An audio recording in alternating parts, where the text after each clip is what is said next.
Treat kindness as you would a rare painting, revealing it wisely. Too much kindness might make it less meaningful. Imagine a world where everyone's actions and goals are driven by kindness. This perfect place is full of love and care, which seems almost unreal compared to our world today.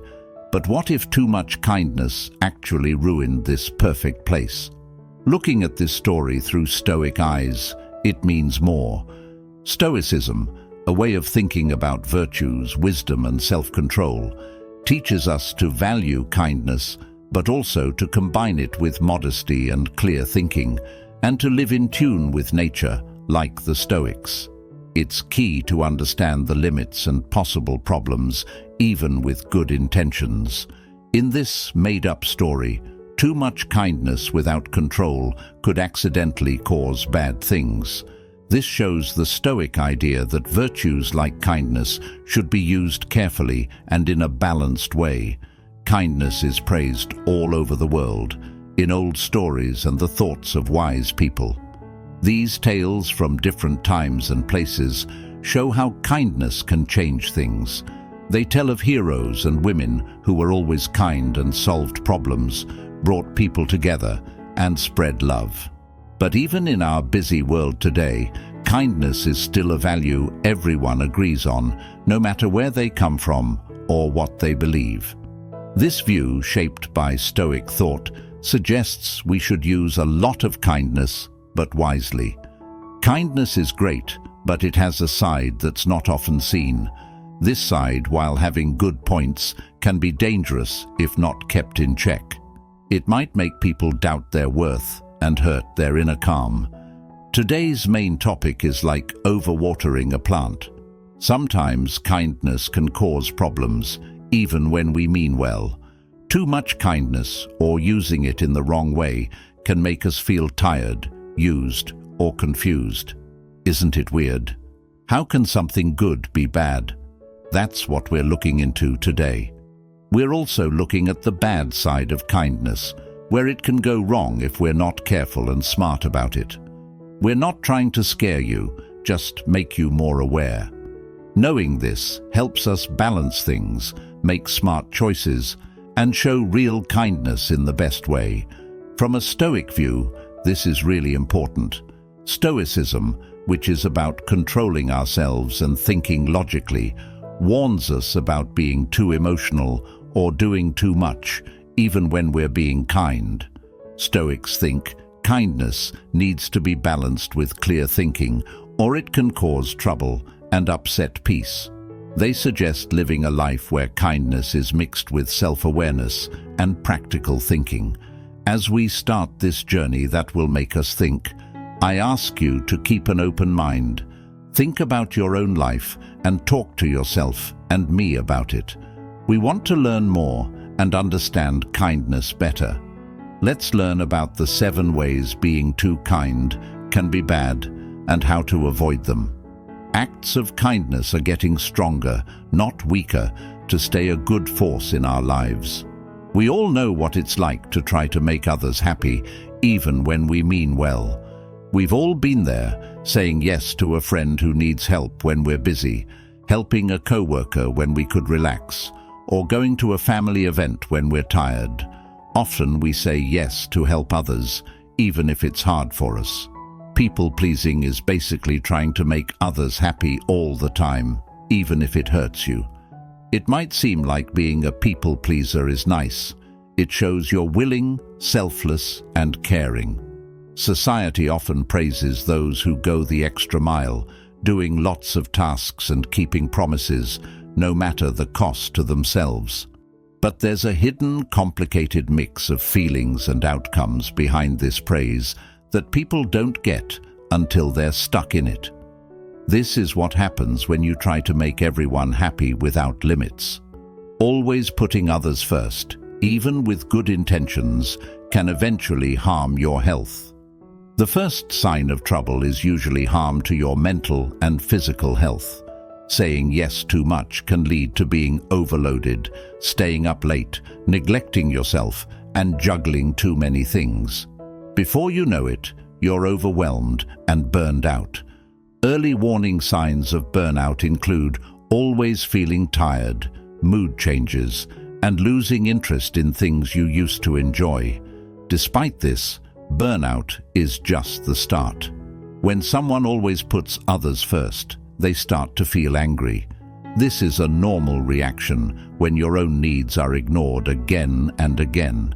It's natural to start questioning why you always have to give up things, or if anyone appreciates your hard work.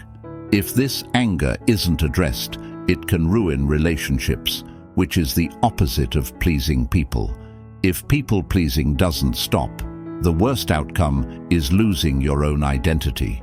When you keep changing to meet others' needs and expectations, you lose touch with who you are.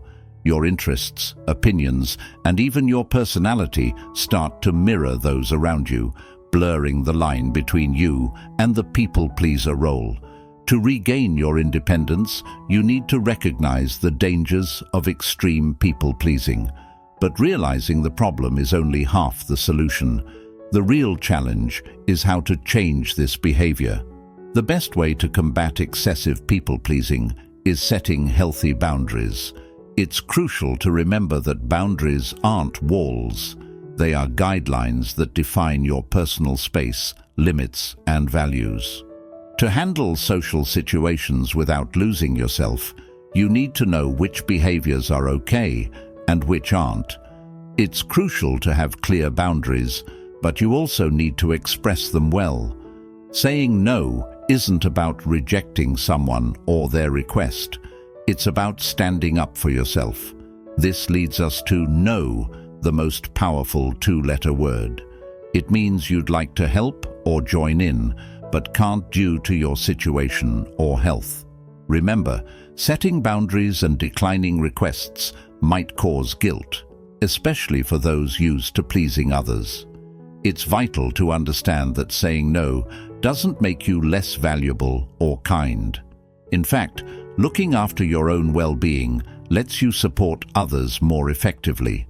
Kindness and pleasing others have their place in our complex web of human relationships, but balance is key. Recognizing the dangers of over-pleasing, establishing clear boundaries, and learning to say no without guilt can make your life not just pleasing for others, but also fulfilling for yourself. Being kind to yourself is the first step to true kindness. Kindness, in its truest form, is a beautiful example of the human spirit, shown by helping hands, calming words, and generous hearts, giving without expecting anything back. However, this openness can also make you vulnerable to manipulation by those with dishonest intentions. It's hard to believe, but not everyone who thanks you for your kindness seeks a loving relationship. Some just want to take. Often, it starts small. A co-worker who always asks for help but never reciprocates, or a friend who borrows things and never returns them. These are signs of untrustworthy behavior. The problem also lies with a partner who always needs emotional support but seldom provides it. Over time, these situations can become a pattern, exploiting the kindness and generosity of others. For those frequently taken advantage of, various negative outcomes can occur. This situation clearly drains your mental energy. When you do something kind for someone and they don't reciprocate, break a promise, or fail to appreciate it, it takes a toll on your emotions. The boundless energy and enthusiasm you once had for helping others can slowly turn into negativity and caution. This loss of energy and excitement is concerning. But there's a deeper emotional impact. People who exploit others are willing to sacrifice their time, money, and even health for personal gain. Regularly making such sacrifices can lead to neglecting your personal goals, financial stability, or career progress. The most profound effect, however, is on your self-worth. Kindness should be a source of pride, but being taken advantage of can erode your self-esteem. Constant exploitation can make you question your worth, leading to thoughts like, Am I not deserving of respect? Why am I always used? Or, is something wrong with me? These doubts can keep haunting you. What can someone do to avoid falling into abuse traps while still being kind? First, you need to become aware and accept what's really happening. Be vigilant for signs of manipulation, such as shifting blame, making false promises, guilt trips, or constantly changing demands. Knowing these tactics helps you tell apart true requests for help from deceptive ones. Awareness is just the start, though. The next step is to exercise judgment in your interactions. Regularly evaluate your relationships to separate those who reciprocate kindness from those who are just takers. This doesn't always mean ending relationships. Sometimes it's about adjusting your level of generosity based on the relationship's nature. Effective communication is key in this process. If you identify a pattern of being taken advantage of, it's important to confront it. Often, an open and honest conversation can change the dynamics of a friendship. The other person might not be conscious of the imbalance in giving and taking kindness. Balancing kindness with understanding is crucial. Being kind doesn't mean being naive. You should practice kindness with open eyes and an alert mind. Being informed, insightful, and having open communication can prevent exploitation and ensure your kindness reaches those who genuinely appreciate and value it. Kindness doesn't require you to be an open book, vulnerable to damage. Rather, think of yourself as a library with clear rules, ensuring the knowledge and kindness you offer are valued and reciprocated. There's often emphasis on staying positive and pleasant, leading us to feel pressured to always be at our best and kindest. This expectation can lead us to suppress our true feelings. For naturally kind people, there's an unspoken rule to maintain a calm and kind demeanor, even when facing criticism, hurtful comments, or life changes. This expectation persists regardless of circumstances.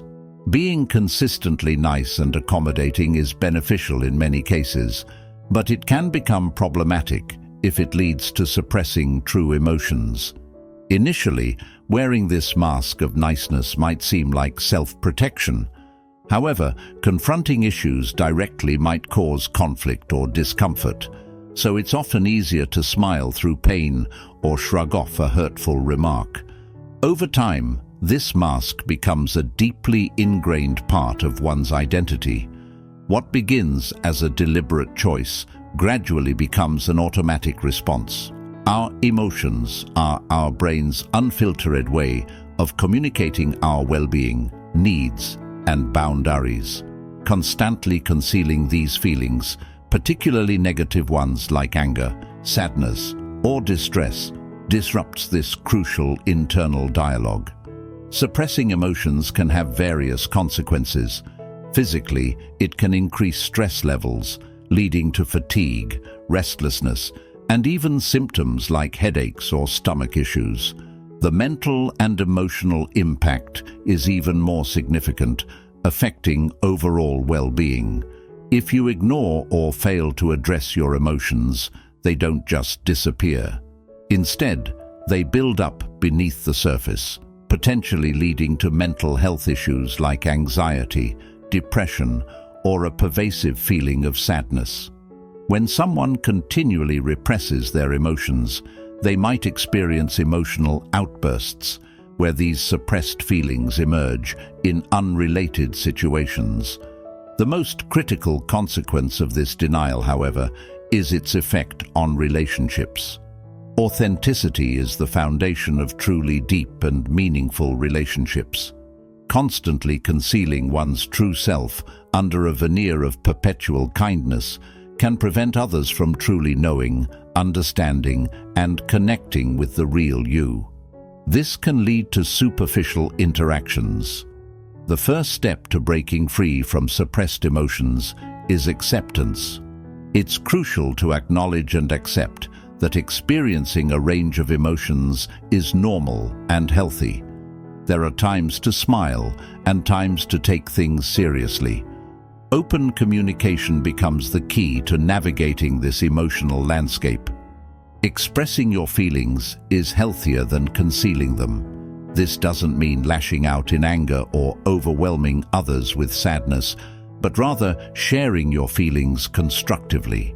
For example, if someone's comment hurts you, instead of hiding it, you could say, "I value our relationship, and that comment hurt me.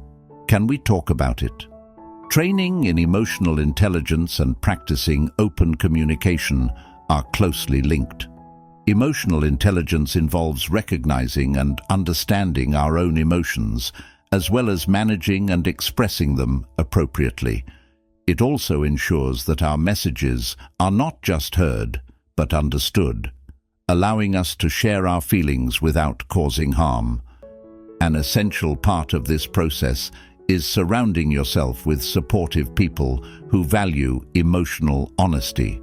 Seek out friends, family, or support groups that provide a safe space for expressing your feelings and encourage honesty. Moving away from the habit of concealing true emotions is a step towards authenticity. The goal is to embrace all our emotions, both positive and negative, joyful and sad. Developing relationships rooted in deep understanding and connection can enhance your mental and emotional well-being. It also promotes honest emotional communication and the application of emotional intelligence. Remember, true kindness isn't just about being nice to others.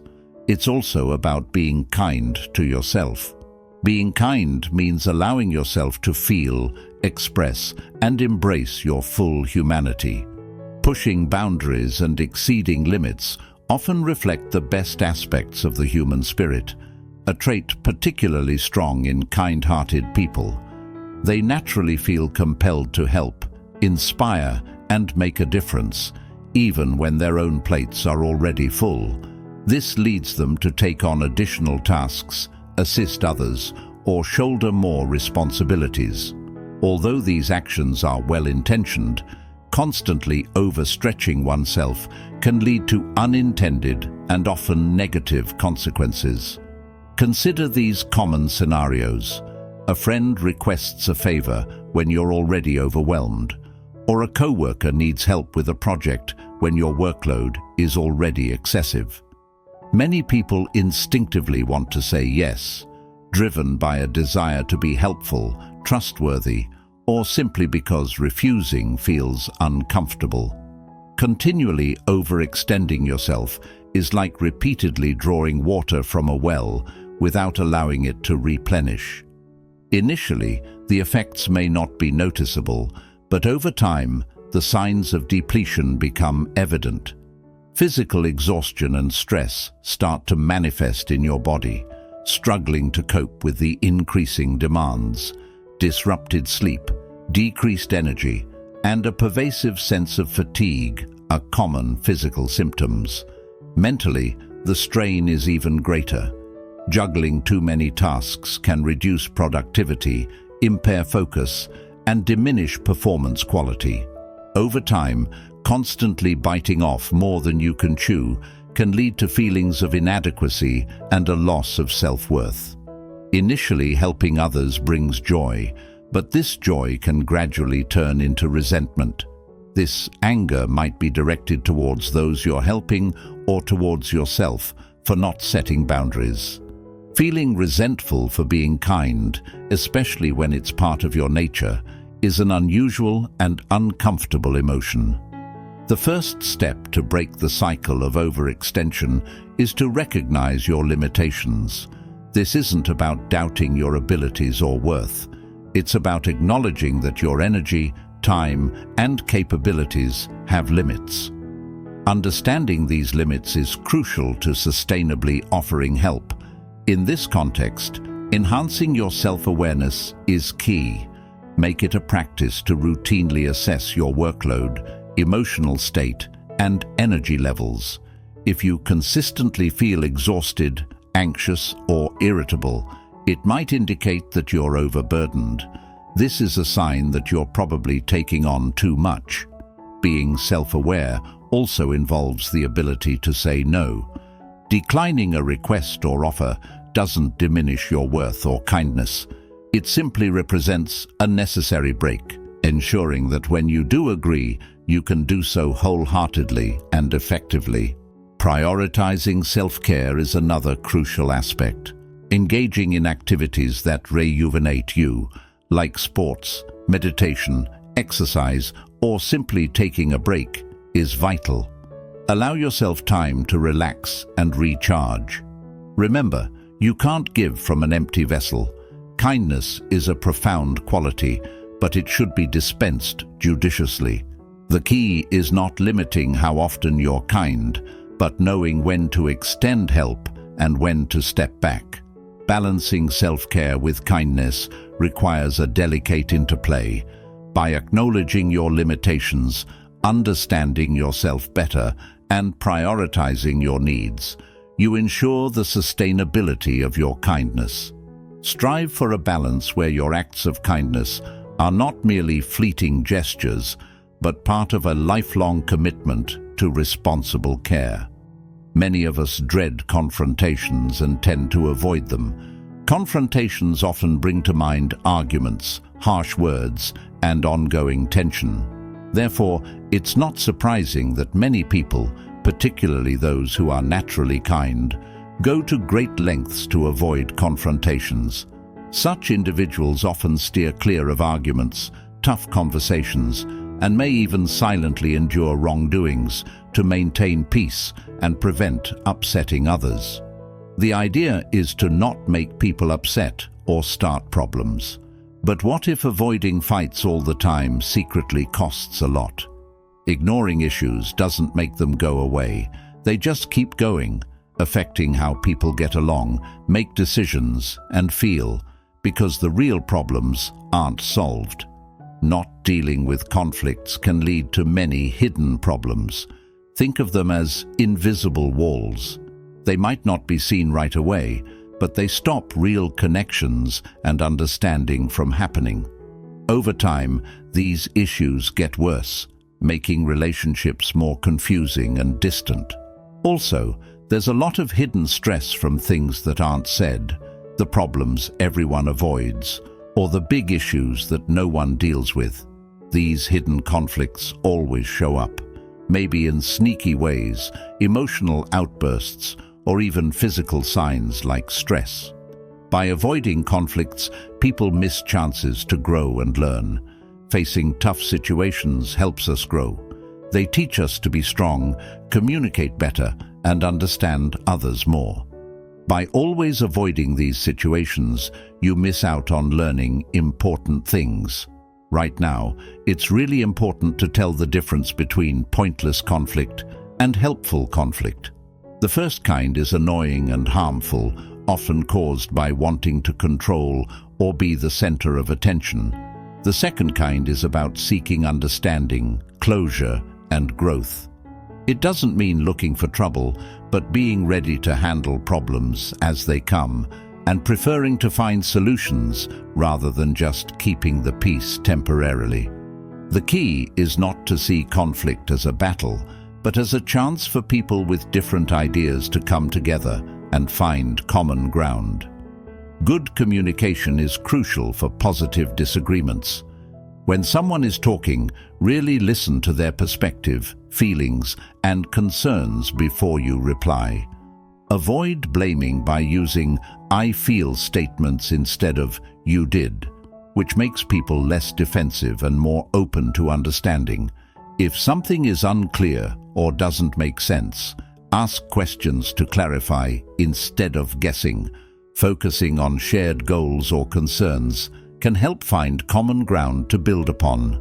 Accept that it's okay to have different opinions and be ready to respectfully disagree. The aim is to learn, not necessarily to agree all the time. Avoiding conflict might seem easier in the short term, but it often causes bigger issues later on. Learning how to have good conversations can help you face these challenges directly, leading to clearer understanding and stronger community ties. Ultimately, embracing healthy disagreement requires bravery, prioritizing depth over just getting along on the surface, progress over staying stuck, and genuine connections over just going along with things is important. True kindness sometimes involves engaging in conflict, not for the sake of arguing, but to help both sides grow and understand each other better. Being selfless, often seen as a great quality, can sometimes make you feel undervalued. It's about finding a balance between helping others and valuing your own self-worth. We often hear about people doing amazing acts of kindness, putting others first. This virtue is about genuinely caring for others and wanting to improve the world. But if you're always kind like this and don't pay attention to yourself, it might hurt your self-esteem without you realizing it. When you constantly prioritize others' needs and feelings over your own, you start to believe they're more important than yours. Over time, this belief gets stronger and leads to various problems. The most obvious problem is a low sense of self-worth. If you always delay your own goals, you begin to doubt your value. You might feel not good enough, or as if you're always falling short. This isn't just a temporary feeling. It affects your decisions, actions, and relationships. You might feel unimportant, or as if your efforts don't matter when interacting with others. These feelings might not be true. They could just be a result of the story you've convinced yourself of. Also, missed opportunities are a sign of declining self-worth. If you don't take care of yourself, you might not pursue that promotion, work on your dream project, or defend your beliefs. Basically, by not showing your true self, you're hiding your potential from the world. You don't need to become selfish to recognize your own value. The key is to find a balance where you're as kind to yourself as you are to others. Being kind to yourself is the most important part of this journey. This means loving, caring for, and understanding yourself as much as you do for others.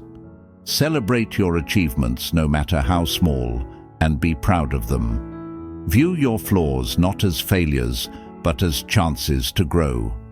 Develop a supportive inner voice that encourages rather than criticizes you. Also, work on being more assertive. Speaking up about your needs, feelings, and boundaries isn't being rude or bossy. It's being clear and respectful about what you need. Joining confidence-building classes or workshops can help you improve in this area. To increase self-compassion and confidence in your life, consider these steps. Regular self-reflection. Dedicate time to reflect on your desires, ambitions, and emotions, and validate them. Positive self-talk.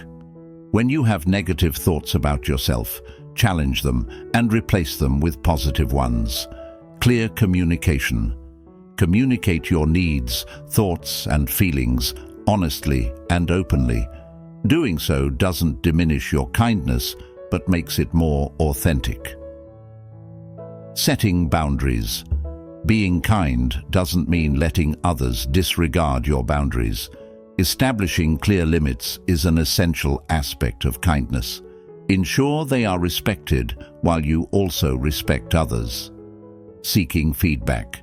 Discuss with trustworthy friends or family how they perceive you and compare it to your self-perception. This can provide helpful perspectives. Investing in yourself. Participate in workshops, read books, or seek therapy. Tools for increasing self-awareness and confidence can transform your life. True kindness doesn't mean neglecting yourself for others.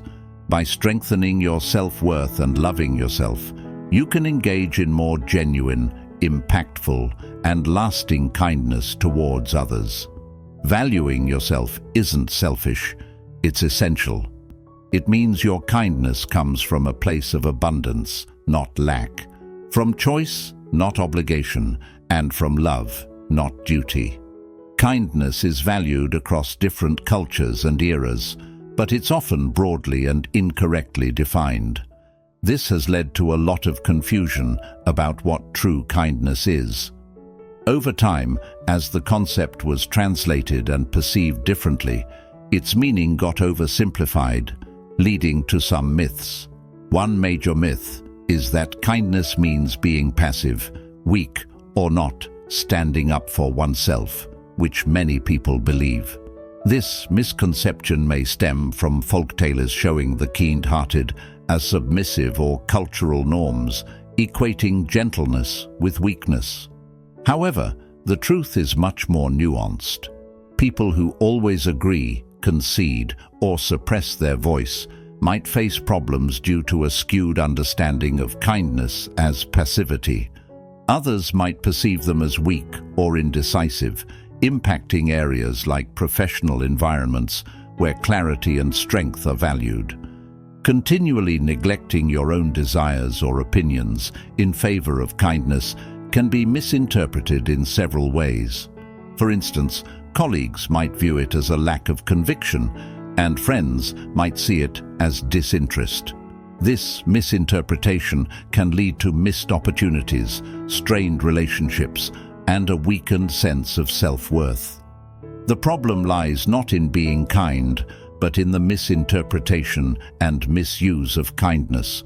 True kindness from the heart is a potent mix of care, understanding, and strength. It's not about being weak or passive. Kindness doesn't mean you have to stop standing up for yourself or holding back your kindness. It's about knowing when and how to use your kindness effectively and appropriately. When you aid someone in need, that's an act of strength. Realizing that sometimes silence can speak volumes is a sign of wisdom. True bravery is having the strength to speak up against injustices for both yourself and others. Being assertive, in fact, is one of the greatest expressions of kindness. There are a few ways to show strong, assertive kindness. Understanding differences. Learn the distinctions between being assertive, aggressive, and passive. True kindness thrives in assertiveness. Clear communication. Speak openly and honestly about your needs, thoughts, and feelings. Doing this doesn't diminish your kindness. It makes it more authentic. Setting boundaries. Kindness doesn't mean allowing others to overstep your boundaries. Establishing and maintaining clear boundaries is a key aspect of kindness, done with respect for others. Empathetic leadership. Understand the feelings and needs of others. This knowledge allows you to approach situations with greater kindness and assurance. Seek role models. Find someone in your life or history who exemplifies assertive kindness. Observe their actions as a learning experience. Redefining kindness. The narrative around kindness needs to change. Kindness isn't the opposite of strength. They complement each other. A kind person can be an effective leader, a strong advocate, and a firm ally.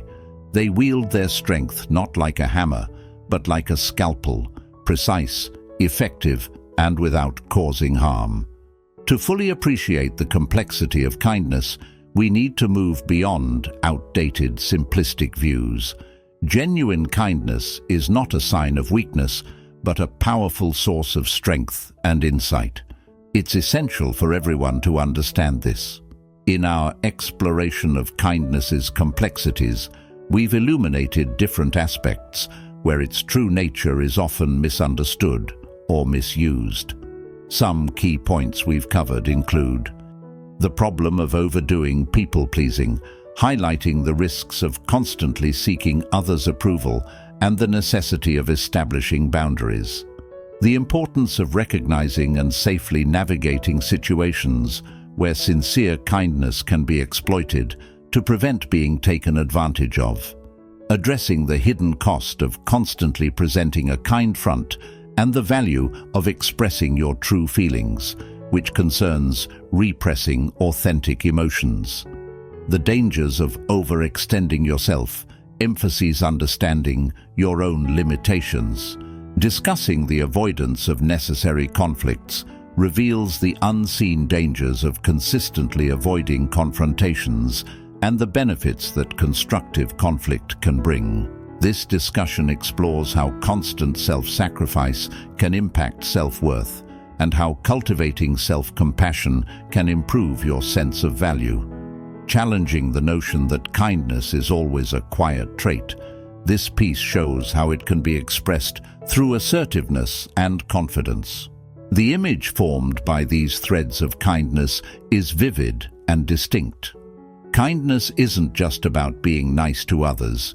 It's about finding a balance, valuing yourself as much as you value others. When understood and practiced wisely, genuine kindness becomes a formidable force, benefiting both the giver and the receiver. Like any great power, it requires awareness and caution in its use. Kindness should lift you up like wings, not weigh you down. Remember, being kind shouldn't cost your health or self-esteem. Self-care and self-compassion beautifully complement each other, much like yin and yang. As we conclude this exploration of kindness, let's embrace the understanding that true kindness is a firm statement, not a mere whisper. It's not about surrendering strength, it's about demonstrating it. True kindness involves setting boundaries while opening your heart. It means having the resilience to stand by your beliefs while aiding others, and the courage to empathize without compromising your self-worth. Let this be your guiding principle. Kindness doesn't stem from a lack of strength. It arises from power used with love. Carry this idea with you and let your kindness shine as a beacon of hope and humanity. Until next time.